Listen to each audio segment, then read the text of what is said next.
بسم اللہ الرحمن الرحیم وتواصوا بالحق، وہ یہاں ایک مکمل جامع اصطلاح کے طور پر بات آئی ہے۔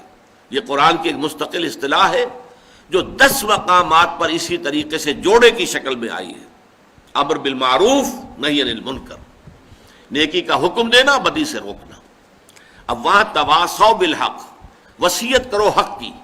اس وصیت کرو حق کی یہاں پر اس کو 2 حصوں میں تقسیم کر دیا گیا۔ جو نیکی ہے، بھلائی ہے، حق ہے، اس کا پرچار کرو، اسے پھیلاؤ، لوگوں کو اس کی تشویق دلاؤ، ترغیب دو، اور جو بدی ہے، برائی ہے، اس سے روکو، مشورے کے درجے میں بھی روکو، نصیحت کے درجے میں بھی روکو، اور طاقت ہو تو ہاتھ سے روکو، جیسے کہ حدیث میں آتا ہے من رآ منکم منکرا فلیغیرہ بیدہ فإن لم یستطع فبلسانہ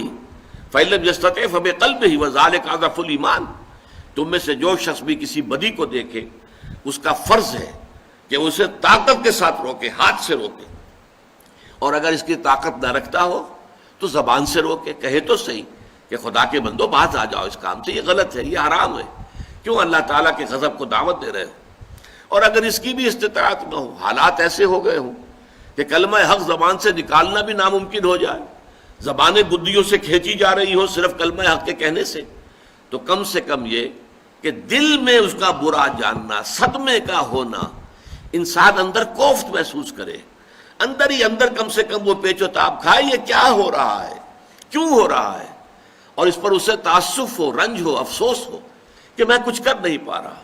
میں اس کے خلاف آواز بھی نہیں اٹھا پا رہا، کجا یہ کہ اس کو ہاتھ سے روکوں۔ فرمایا وَذَلِكَ أَضْعَفُ الْإِيمَانِ، یہ ایمان کا کمزور ترین درجہ ہے، یعنی اگر یہ بھی نہیں ہے تو پھر ایمان ہے ہی نہیں۔ وائے ناکامی متاع کارواں جاتا رہا، کارواں کے دل سے احساس زیاں جاتا رہا، یہ تو گویا کہ پھر آخری درجے میں گویا کہ ایمان کے فقدان کی علامت ہے۔